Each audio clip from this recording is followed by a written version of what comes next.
Classification of errors के बारे में डिस्कस करेंगे। सबसे पहले जानेंगे ट्रायल बैलेंस होता क्या है। इससे पहले के जो लेक्चर्स थे उनमें हमने अकाउंटिंग की पूरी प्रोसेस को डिस्कस किया है कि अकाउंटिंग में रिकॉर्डिंग कैसे करते हैं, बुक्स में रिकॉर्डिंग करते हैं, जर्नल में या सब्सिडियरी बुक्स में। जर्नल में रिकॉर्डिंग करते हैं, इसके अलावा जर्नल की जो सब्सिडियरीज होती हैं सब्सिडियरी बुक्स में रिकॉर्डिंग करते हैं। या तो जर्नल में रिकॉर्डिंग करेंगे किसी एंट्री की, जर्नल में नहीं करेंगे तो सब्सिडियरी बुक्स में रिकॉर्डिंग करेंगे। सब्सिडियरी बुक्स में cash book, purchase book, purchase return, sales book, major जो बुक्स हैं, कोई एंट्री अगर इन सब्सिडियरी बुक्स में से छूट जाती है तो उसको हम जर्नल प्रॉपर में रिकॉर्ड कर लेते हैं। जर्नल प्रॉपर भी एक जर्नल ही होता है। इनमें जब रिकॉर्ड कर लेते हैं तो अगला स्टेप आता है, हम क्लासीफाई करते हैं और वो काम होता है लेजर में।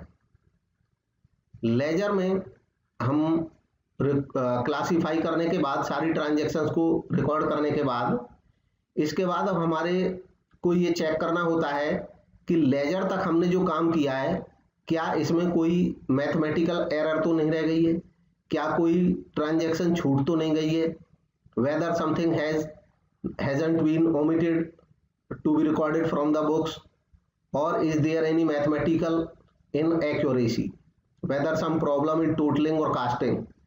So to check all these errors we prepare trial balance. Trial balance actually is a summary of ledger. In ledger, whatever the accounts we have opened, either some account have debit balance or some account have credit balance.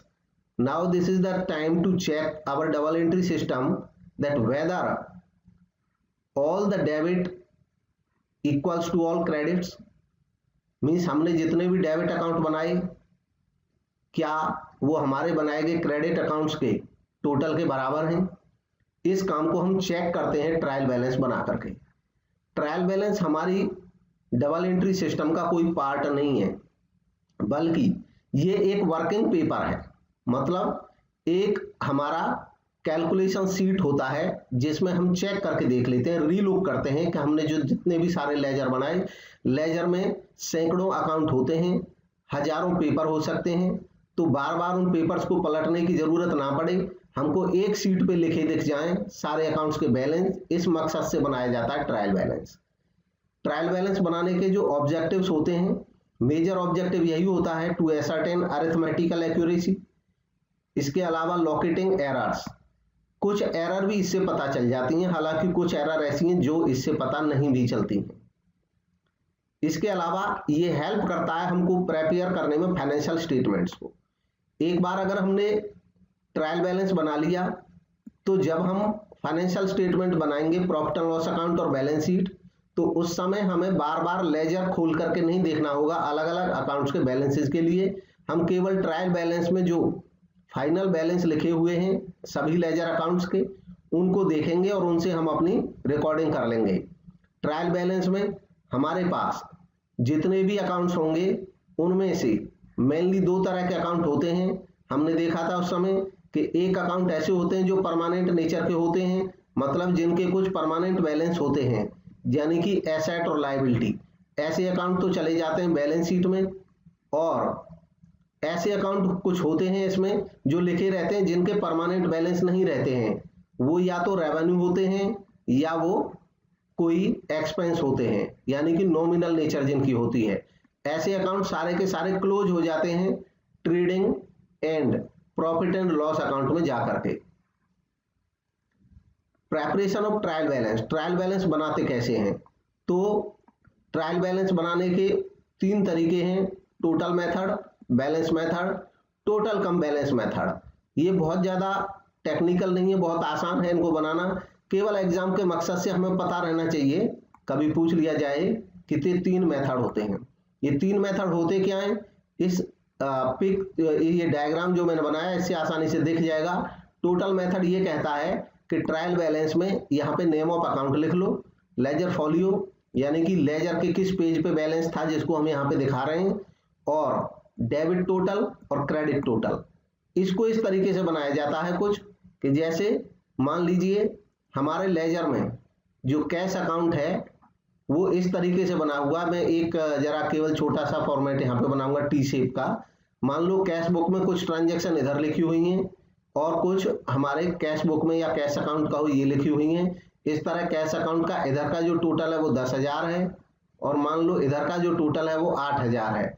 मैं balance की बात अभी नहीं कर रहा, या और यहाँ पे थोड़ा सा फिर से बना देता हूँ, साफ दिख जाएगा। मान लो यहाँ पे कुछ ट्रांजैक्शन है कैश अकाउंट में, कुछ यहाँ पे ट्रांजैक्शन है।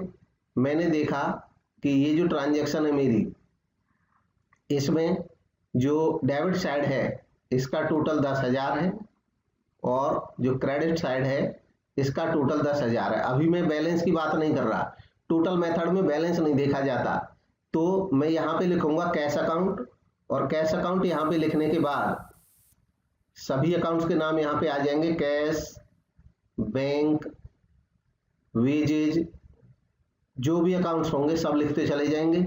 यहाँ पे डेबिट यानी कि दोनों साइड लिखनी है। डेबिट का टोटल 10,000, बैलेंस को देखा नहीं जाता, बस ये ध्यान रखना है। क्रेडिट का टोटल 8,000, फिर इसके बाद बैंक अकाउंट के डेबिट का टोटल और क्रेडिट का टोटल। मान लीजिए इसका डेबिट का टोटल 5,000 और क्रेडिट का total 4,000।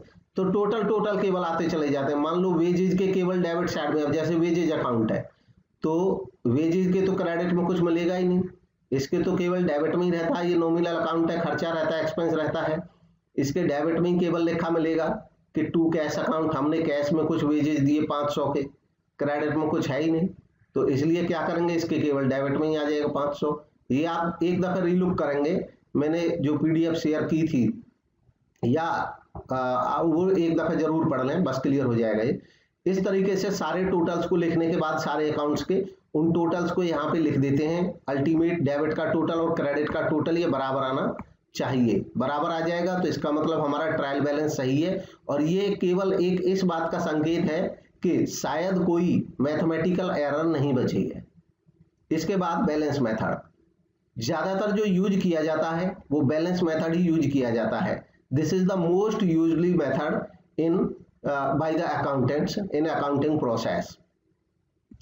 In this process, we take only the balances of particular accounts. If some account has debit balance, then its balance will be recorded in the debit side. If some account has credit balance, then the balance would be recorded in the credit side. Now here I take some examples. और एक question कुछ लोगों का और भी था कि account में हमें किसी में पता कैसे चलेगा कि उसका बैलेंस डेबिट होता है कि क्रेडिट, उसका भी यहाँ पे क्वेरी शांत हो जाएगी। मैं इनको करने की कोशिश करूंगा कि कैसे पता चलता है। बस कोई बहुत बड़ा टेक्निक नहीं है, केवल आसान सी बात है कि आपको अकाउंट्स में ये देखना है कि वो या एसेट है या कोई एक्सपेंस है, वो कोई लायबिलिटी है या वो कोई इनकम है या वो कोई कैपिटल है। मैंने एक दिन पहले भी बताया था कि एक्चुअल में एसेट और एक्सपेंस दोनों ही एक्सपेंस होते हैं और इसलिए इनके नेचुरल बैलेंस डेबिट होते हैं। अगर ये बढ़ते हैं तो और डेबिट हो जाते हैं।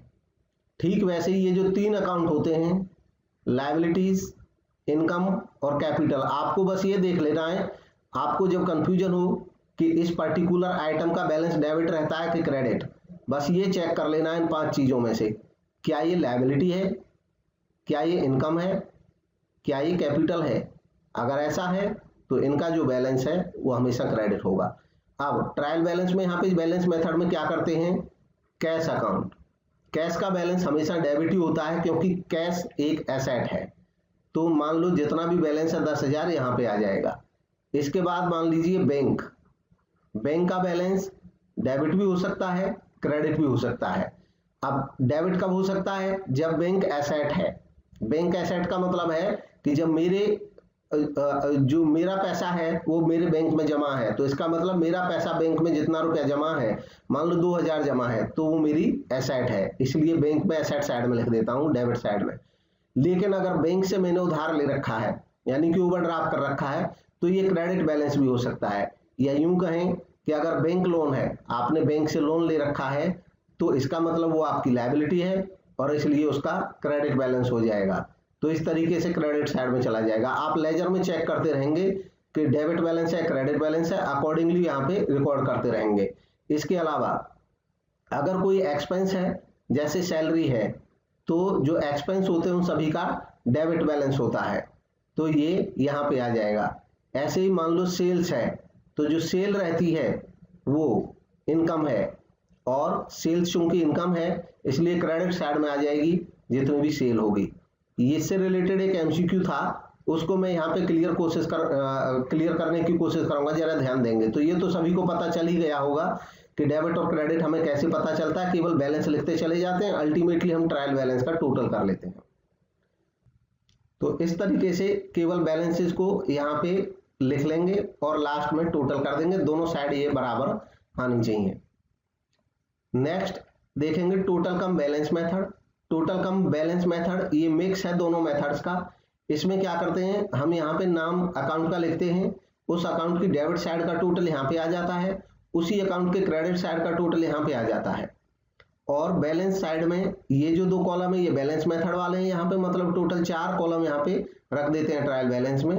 जो डेबिट बैलेंस है अगर किसी अकाउंट का तो यहाँ पे आ जाएगा, जिस अकाउंट का क्रेडिट बैलेंस होगा क्रेडिट साइड में आ जाएगा।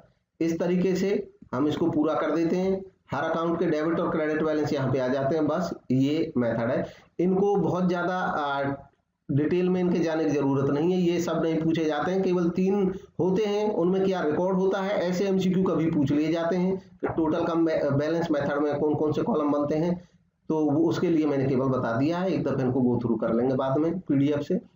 अब एक क्लासिफिकेशन ऑफ एरर्स। एरर्स का क्लासिफिकेशन देखिए, मेजर होता क्या है कि जो ट्रायल बैलेंस जब हमारा बन जाता है तो कई दफा पता चलता है कि ट्रायल बैलेंस बनने के बाद हमें ये आइडेंटिफाई हुआ कहीं से या डिस्कवर हुआ कि कुछ रिकॉर्ड गलत हो गया था या कुछ रिकॉर्ड होना छूट गया था। जब हम कुछ रिकॉर्ड करना छोड़ देते हैं या कुछ हमसे गलत रिकॉर्ड हो जाता है, बाद में उसका हमें पता चलता है, तो उसको हम एरर कहते हैं। दरअसल जब अनइंटेंशनली, मतलब हमारी कोई ऐसी इंटेंशन नहीं थी गलती करने की लेकिन गलती हो गई, तो उसको एरर कहते हैं। और जब इंटेंशनल कहीं पे गलती की जाती है अकाउंटेंट्स के द्वारा तो वो फ्रॉड कहलाता है। यहाँ पे हम जो देखेंगे वो केवल एरर्स के बारे में डिस्कस करेंगे। अब ये एरर भी अलग अलग टाइप की हो सकती हैं, अलग अलग बुक्स में एरर्स के बहुत सारे टाइप्स बताए गए हैं। अगेन एरर्स के बारे में कोई स्टैट्यूटरी कोई वो नहीं है क्लासिफिकेशन के कितने टाइप की एरर होती हैं, इसलिए आप देखेंगे कभी कभी कि डिफरेंट टाइप की एरर्स देखने को मिल जाएंगे। मेजर जो एरर्स के टाइप हैं अकॉर्डिंग टू एनसीईआरटी उनको हम कवर करेंगे, वही ज्यादातर एग्जाम्स में पूछे जाते हैं। Error of commission. Error of commission कौन सी होती हैं? ये जो कमीशन वर्ड है इसका मतलब हुआ कि you have committed some mistake.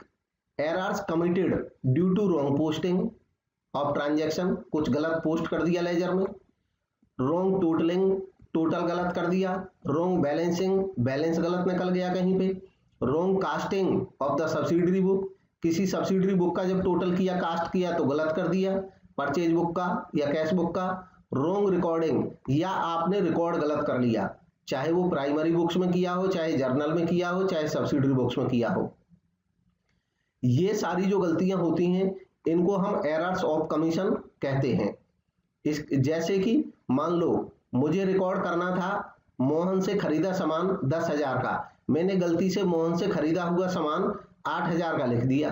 The goods purchase from Mohan was ₹10,000 but by mistake the accountant has recorded for ₹8,000 only. तो ये एग्जाम्पल हुआ एरर ऑफ कमीशन का, इनको जरा ध्यान से सुन लेंगे। Errors of omission. Error of omission का मतलब होता है कि I have omitted something to record, मैंने कुछ आइटम को रिकॉर्ड करने से ही छोड़ दिया। एरर ऑफ ओमिशन 2 तरीके की हो सकती हैं, error of complete omission, error of partial omission. Complete omission का मतलब होता है पूरी तरह से छोड़ देना। कंप्लीट ओमिशन की एरर जो होती है वो प्राइमरी बुक्स में होती है, जिनको हम बुक्स ऑफ ओरिजिनल एंट्री कहते हैं, क्योंकि अगर हमने किसी चीज को प्राइमरी बुक में ही रिकॉर्ड नहीं किया तो इसका मतलब कंप्लीट ओमिट हो गया, पूरी तरह से छूट गया। जैसे goods purchase from Ram not recorded in the books, goods purchase की राम से लेकिन बुक्स में रिकॉर्ड ही नहीं की, तो ये कंप्लीट ओमिशन हो गया। Error of partial omission. Partial omission उस केस में होता है जब हम उसका एक हिस्सा कहीं पे रिकॉर्ड कर लेते हैं, लेकिन दूसरा हिस्सा हमारी बुक से छूट जाता है। जनरली जो पार्शियल ओमिशन होता है ये प्राइमरी बुक्स के बाद होता है, जब हम लेजर में पोस्टिंग करते हैं। जब लेजर में पोस्टिंग करते हैं ज्यादातर इस केस में हमसे पार्शियल ओमिशन होता है। जैसे कि मान लो कि हमने गुड्स परचेज की मोहन से, goods purchase from Mohan not posted to his account, Mohan से गुड्स खरीदी हमने लेकिन उसके अकाउंट में पोस्ट नहीं की। अब यहाँ पे एक बात और ध्यान देनी होगी कि मैं बार बार बताता हूं कि अकाउंटिंग में जब किसी एरर के बारे में बात हो रही हो तो जो एरर या जो गलती बताई गई है हम केवल फोकस कर लेंगे कि इसका मतलब यही गलती है, क्योंकि अगर और कोई गलती होती तो वो उसको भी बता देता, क्योंकि वो एरर को बता ही रहा है आपको कि ये गलती हुई है। तो इट मीन्स बाकी सारी चीजें सही हैं। अगर ये सेंटेंस बोला जाता है कि goods purchase from Mohan not posted to his account, तो इसका मतलब हो गया केवल उसके अकाउंट को पोस्ट नहीं हुई है, बाकी सब सही है। इसका मतलब ये हुआ कि जो गुड्स परचेज की हैं वो परचेज बुक में तो रिकॉर्ड हो गई, लेकिन परचेज बुक से जब हमने पोस्टिंग की तो परचेज बुक से पोस्टिंग होनी थी कहां पे, पर्सनल अकाउंट में, यानी कि मोहन के अकाउंट में। तो मोहन के अकाउंट में पोस्ट नहीं हुई, लेकिन इसका मतलब ये है कि परचेज बुक में कोई समस्या नहीं है, परचेज बुक अपनी जगह सही रही और परचेज से ट्रांसफर होकर के परचेज अकाउंट में भी वो नेचुरली गया। मैं इस लाइन को फिर से दोहरा देता हूं, आप ध्यान से सुन लेंगे, बस क्लियर हो जाएगा। अगर हमें कोई ट्रांजैक्शन इस तरीके से दी है कि उसमें जो एरर है वो पोस्टिंग की बताई है और क्लियर नहीं है कि वो पोस्टिंग की गलती दोनों जगह हुई है या एक जगह हुई है, तो हमेशा पोस्टिंग की जो एरर होती है वो एक ही जगह गलत मानी जाती है और वो भी पर्सनल अकाउंट में। जैसे goods sold to Mahesh not posted to his account, तो क्लियर है कि महेश के अकाउंट में केवल पोस्ट नहीं हुई है, इसका मतलब सेल्स बुक में वो एंट्री है। तो बस इस तरीके से इनका ध्यान रखना है। ऐसे केस में ये हुआ, इसका मतलब कि एक अकाउंट में गलती हुई है, दूसरा जो अकाउंट है वो सही हो गया होगा, तो इसका मतलब ये पार्शियल ओमिशन है। इसके बाद आती है error of principle. Error of principle ऐसी एरर होती हैं, यहाँ पे इस चीज पे बड़ा ध्यान रखना है कि occurred the errors occurred due to violation और ignorance of GAAPs generally accepted accounting principles, चाहे वो अकाउंटिंग स्टैंडर्ड्स की चूक हो जाए या जो बाकी जो रूल्स हैं, प्रिंसिपल्स ऑफ अकाउंटिंग है, कंसेप्ट है, कन्वेंशंस हैं, उनकी कोई इग्नोरेंस हो जाए या वायोलेशन हो जाए, और इस कारण से अगर कोई एरर होती है तो वो कही जाएगी एरर ऑफ प्रिंसिपल। सीधी सी बात है, जब प्रिंसिपल का वायोलेशन हुआ हो अकाउंटिंग प्रिंसिपल का, if the accountant has violated the accounting principle while recording some transaction, तो it means it's an error of principle। तो इसका एग्जांपल है, जैसे मान लो क्लासिफिकेशन ऑफ एक्सपेंडिचर और receipt between capital and revenue. आज इस तरह का एक क्वेश्चन पूछ रहे थे शुरू में, उनका यहाँ पे क्लियर हो जाएगा कि जैसे ये प्रिंसिपल की एरर होती है कि जैसे मान लो मशीन खरीदी हमने, और जो मशीन है ये हमने खरीदी टोटल 20,000 की, 20,000 रुपए की हमने मशीन खरीदी। जब हमने मशीन खरीदी तो कुछ हो सकता है आने का भाड़ा भी देंगे, इसका हो सकता है इस मशीन को स्टेब्लिश कराएंगे अपने यहाँ तो कुछ वेजेज भी देंगे, मजदूरी भी देंगे। हम कोई भी असेट कहीं से खरीद के लाएं, फिक्स्ड असेट, चाहे पुरानी खरीद के लाएं चाहे नई खरीद के लाएं, उसको बिजनेस में काम करने लायक यानी कि ऑपरेशंस करने लायक तैयार करने में जितना भी खर्च होगा, लाने का भाड़ा या उसको स्थापित करने का खर्चा जो भी आएगा वो सब इसकी कीमत में ही जुड़ जाना चाहिए, यानी कि वो कैपिटल एक्सपेंस बन जाता है। गलती से कभी कभी होता क्या है कि अकाउंटेंट गलती से, कि जैसे मान लो मजदूरी दी, 2 मजदूर बुलाए और इस मशीन को स्टेब्लिशमेंट कराने में उन्होंने सहयोग दिया, केवल इसी के लिए वो बुलाए थे, वो अपनी मजदूरी के 200 रुपए लेकर चले गए। अब अकाउंटेंट ने सोचा ये तो वेजेज है, मजदूरी है, इसलिए इसको वेजेज अकाउंट यानी कि रेवेन्यू मान लिया, लेकिन ये एक गलती हो गई प्रिंसिपल की, क्योंकि प्रिंसिपल ये कहते हैं अकाउंटिंग के जो कॉस्ट कॉन्सेप्ट है वो ये कहता है कि जो कॉस्ट ऑफ एक्वायर है, cost of acquire would be the cost of asset. ये कॉस्ट कॉन्सेप्ट या हिस्टोरिकल कॉस्ट कॉन्सेप्ट कहता है कि जब आप कोई फिक्स्ड एसेट लेते हैं तो उससे रिलेटेड जो भी एक्वायर करने में आपकी कॉस्ट आई वो सब उसकी कीमत बन जाती है। नेक्स्ट है कंपनसेटिंग एरर। कंपनसेटिंग एरर का मतलब होता है, अब यहां पे भी ध्यान देना है, कंपनसेटिंग एरर ये महत्वपूर्ण बात है इसमें सबसे ज्यादा इसकी पहचान करने में, 2 और मोर एरर्स, 2 या 2 से ज्यादा एरर होनी चाहिए, 2 या 2 से ज्यादा एरर हो और वो इन सच ए वे इस तरीके से हो कि जो पहले वाली एरर है वो दूसरे वाली एरर के इंपैक्ट को खत्म कर दे और अल्टीमेटली बुक्स में हमको कहीं एरर दिखे ही नहीं। फॉर एग्जांपल कि जैसे मान लो महेश से मैंने परचेज किया 2000 रुपए का सामान, 2000 का। साथ ही साथ मैंने सतीश से भी मैंने परचेज किया 1000 रुपए का सामान, 1000 रुपए का सामान। अब सतीश से भी परचेज हुई और महेश से भी परचेज हुई। गलती से क्या कर दिया मैंने कि सतीश की जो परचेज थी वो महेश के नाम लिख दी और जो महेश की परचेज थी वो सतीश के नाम लिख दी। अब अल्टीमेटली ये जो महेश है इससे मैंने परचेज किया, ये भी मेरा क्रेडिटर है, और जो सतीश है इससे मैंने परचेज किया, ये भी मेरा क्रेडिटर है। तो जो मेरे को यहाँ पे महेश के और सतीश के अकाउंट में 2000 और 1000 लिखने थे, वो क्रेडिटर्स में 1, 2 और 1 की बजाय उल्टे हो गए 1 और 2, तो अल्टीमेटली क्रेडिटर तो 3000 के ही रहे। दूसरी बात, परचेज कुल मिला करके 2 और 1 3, चाहे इधर से हो चाहे इधर से हो, परचेज भी 3000 की हुई। तो होगा क्या कि ट्रायल बैलेंस में तो गलती पता चलेगी नहीं, क्योंकि ट्रायल बैलेंस में डेबिट साइड में परचेज दिखा देगा 3000 और क्रेडिट साइड में जो क्रेडिटर है वो दिखा देंगे 3000। तो ये जो एक एरर थी उसने दूसरी को कंपनसेट कर दिया और इसलिए पता ही नहीं चला। तो ऐसी एरर कंपनसेटिंग की एरर कही जाती है। कंपनसेटिंग की एरर्स का पता ट्रायल बैलेंस से नहीं चलता है। नेक्स्ट है अब रेक्टिफिकेशन ऑफ एरर किस तरीके से करेंगे, तो इसको मैं एक दफा फिर से समाप्त कर देता हूं। जब आपको कोई प्रॉब्लम ना आए एरर की पहचान में, तो आप देखना सबसे पहले क्या वो कोई कंपनसेटिंग एरर है, मतलब क्या 2 एरर एक साथ बताई हैं तब वो कंपनसेटिंग हो जाएगी, और 2 एरर एक साथ हों भी और एक एरर दूसरी एरर के प्रभाव को भी नील करे तब तो वो कंपनसेटिंग है। नहीं है तो यहाँ पे क्रॉस कर दो। फिर आप देखो क्या ये एरर ऑफ प्रिंसिपल तो नहीं है, मतलब कोई वायोलेशन तो नहीं हुआ अकाउंटिंग के रूल्स का, तो ये चेक करो। अगर कोई वायोलेशन नहीं है तो इसका मतलब ये भी एरर नहीं है।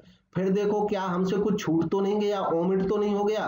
मान लो आपसे कुछ छूटा भी नहीं है, आपने कोई छोड़ा नहीं है किसी भी चीज को रिकॉर्ड करने से, तो इसका मतलब ये एरर ऑफ ओमिशन भी नहीं है। ना आपने जर्नल में छोड़ा है किसी चीज को, ना आपने लेजर पोस्टिंग के समय किसी अकाउंट में पोस्ट ले जाते समय किसी चीज को छोड़ा है, तो ये एरर ऑफ ओमिशन भी नहीं है। इसके अलावा आप जितनी भी एरर बचती हैं वो सारी की सारी एरर ऑफ कमीशन है। अब बढ़ जाते हैं नेक्स्ट, आज का जो लास्ट पॉइंट है हमारा और जो महत्वपूर्ण भी है, जिससे रिलेटेड बहुत सारे क्वेश्चंस कॉम्पिटिटिव एग्जाम्स में आते हैं, रेक्टिफिकेशन ऑफ एरर। अगर एरर हो जाए तो इसको रेक्टिफाई किस तरीके से करते हैं, तो इसको रेक्टिफाई करने का बहुत ही आसान तरीका है, और वो तरीका ये है, 2 मेथड्स में केवल बताऊंगा, 2 चीजें बताऊंगा और दोनों रूल आप याद रखेंगे, उससे एकदम हर एरर को आप रेक्टिफाई तुरंत कर सकते हैं।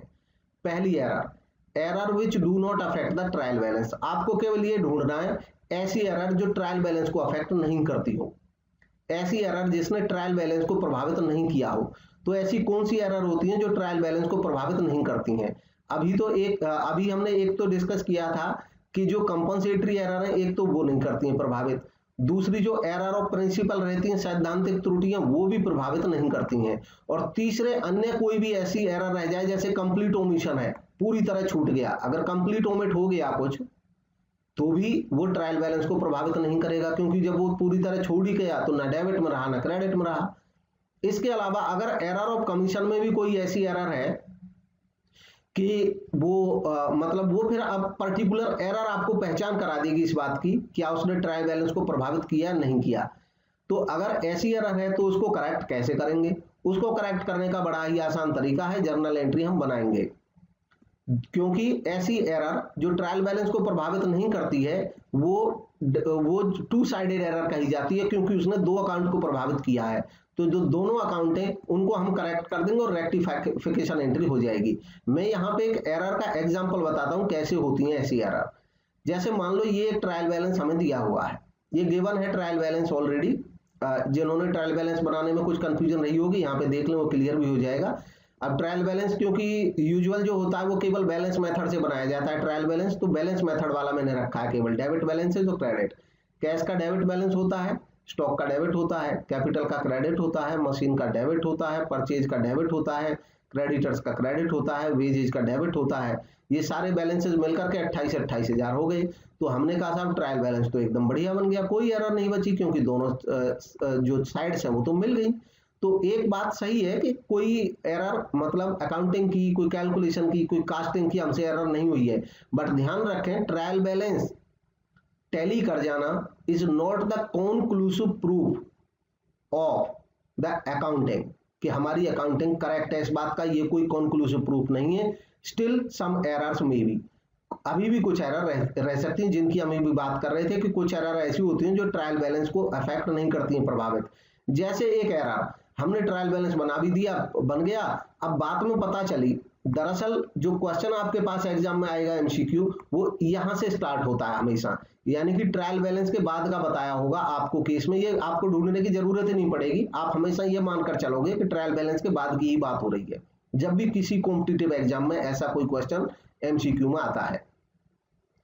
तो ट्रायल बैलेंस बनाने के बाद एरर फाइंड क्या हुई कि ₹2000 wages paid for installation of machinery, ये ऑफ है, for installation of machinery debited to wages account, wages पे किए मशीन की इंस्टॉलेशन के और वो गलती से वेजेज अकाउंट में डेबिट कर दिए। तो ये एरर जो है ये किस टाइप की एरर है, ये जो एरर है ये एरर ऑफ प्रिंसिपल है, क्योंकि उसको एरर, ये जो अकाउंटिंग के प्रिंसिपल है उसकी कम जानकारी थी या उसने उसका वायलेशन कर दिया, क्योंकि अकाउंटिंग का जो कॉस्ट कॉन्सेप्ट है वो कहता है कि जो एक्वायरिंग में कॉस्ट लगेगी फिक्स्ड एसेट में, वो सब फिक्स्ड एसेट की कीमत मानी जाएगी, यानी कि मशीन में 2000 रुपए जो वेजेज लगी वो मशीन की ही कीमत में जुड़ जाना चाहिए था। तो अल्टीमेटली मशीन डेबिट होनी चाहिए थी, लेकिन उन्होंने डेबिट किसको कर दिया, वेजेज को। तो बस सीधी बात है, जिसको इन्होंने डेबिट कर दिया उसको क्रेडिट कर देंगे, सही हो जाएगा, और जिसको डेबिट करना था उसको डेबिट कर देंगे, बस सही हो जाएगा। तो मशीन डेबिट होना था, हम क्या करेंगे यहाँ पे ये रेक्टिफाइंग एंट्री हो जाएगी, मशीन डेबिट होनी थी, हमने मशीन डेबिट कर दी 2000 से, और जो वेजेज है जो गलती से डेबिट हो गई थी उसको क्रेडिट कर देंगे टू वेजेज अकाउंट 2000 से, और यहाँ पे लिख देंगे wages paid for installation debited to machinery account now corrected, अब करेक्ट है बेटा। तो ये तो पहला केस है। अब चाहे जितनी एरर हो बस यही चीज देखनी है उनमें और इसको करेक्ट कर देंगे। अब लेते हैं दूसरा केस एरर का, error which affect the trial balance, ऐसी एरर जो ट्रायल बैलेंस को प्रभावित करती हैं। ऐसी एरर जो ट्रायल बैलेंस को प्रभावित करती हैं ज्यादातर वो एक अकाउंट को प्रभावित करती हैं, इसलिए यूजुअली अफेक्ट वन अकाउंट, क्योंकि प्राय एक अकाउंट को प्रभावित करती हैं इसलिए उनको वन साइडेड एरर भी कहा जाता है, वन साइडेड एरर भी इनको कहा जाता है, एक तरफ ये त्रुटियां। तो अब यहाँ पे महत्वपूर्ण बात ये है ध्यान देने की कि ये तो वन साइडेड एरर है। वन साइडेड एरर कब होती है, जो लेजर पोस्टिंग में गलती हुई हो, मान लो जो बुक्स में तो हमने रिकॉर्ड कर लिया सही से, जो बुक्स ऑफ ओरिजिनल एंट्री हैं, ओरिजिनल एंट्री की बुक्स, उनमें तो हमने सही से रिकॉर्ड कर लिया, लेकिन इसके बाद जब हमें लेजर में पोस्टिंग करनी थी, जब लेजर में पोस्टिंग करनी थी तो गलती क्या हुई कि हमने एक अकाउंट में तो पोस्ट कर दिया लेकिन दूसरे में नहीं किया। तो जब एक अकाउंट में पोस्ट नहीं किया तो केवल एक अकाउंट में गलती रही, तो वन साइडेड एरर हो गई। अब इस वन साइडेड एरर को कैसे सही करें, जब टू साइडेड थी तब तो दो अकाउंट थे, दोनों में से एक अकाउंट को आपने डेबिट कर दिया, दूसरे को क्रेडिट कर दिया, हमारी गलती सही हो गई। लेकिन अब क्या करेंगे, तो ऐसे केस में हम एंट्री तभी कर सकते हैं जब सस्पेंस अकाउंट बनाया गया हो। अब सस्पेंस अकाउंट क्या होता है इसको जान लेते हैं। जैसे हम प्रीवियस एग्जांपल में ही थोड़ा सा एडिशन कर लेते हैं और इसको नए सिरे से समझ लें। जैसे ये एक ट्रायल बैलेंस बना हुआ था, अब ट्रायल बैलेंस जो बना हुआ था तो जो अकाउंटेंट था उसने ट्रायल बैलेंस को इस तरीके से बनाया, कैश लिख लिया, ये सारे अमाउंट्स लिख लिए।